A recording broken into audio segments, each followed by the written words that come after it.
ambayo jamii ya Wamasai wanatolewa kwa shamba yao ambayo wamekuwa tangu jadi. Hiyo kitendo tayari tumesha mwelezea rais wetu ya kwamba wale wanatolewa ni Wamasai wa Kenya, ya Kenya na Tanzania, na ni kwamba hiyo shamba ambayo tunasikia wamepeana kwa Mwarabu, ni kwamba hiyo ni kitu ambacho sisi tumeamua kama jamii ya Wamasai ya Tanzania.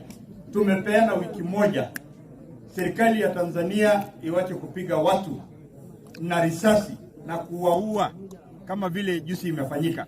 Saa hizi katika hapa Olderkesi ambayo ni bounda ya Kenya na Tanzania, tuko na watu wengi ambayo tunawasaidia kuwapea chakula na pia tunasaidia kuwatibu kwa sababu wamepigwa risasi.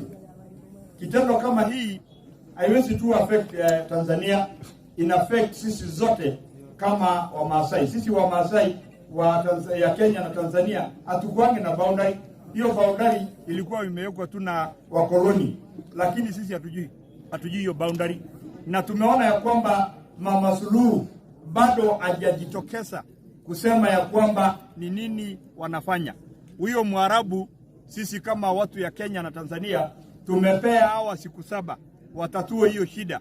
Sio hivyo sisi tutakutana kwa Rupusumoru, alafu sisi kama Wamasai wa Tanzania na Kenya na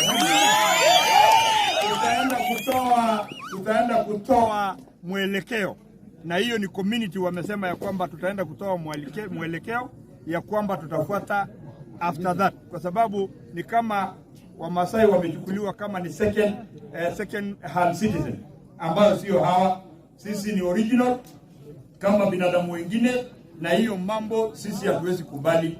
Na tumeshaelezea serikali yetu ya Kenya ya kwamba wale IDP sasa wameingia kwa Rupusumoru ni wengi sana, na wengi wameumia, wamepigwa risasi, hawajapelekwa hospitali, hawajapata dawa yoyote. Ni sisi viongozi ndio tunatoa pesa waende watibiwe.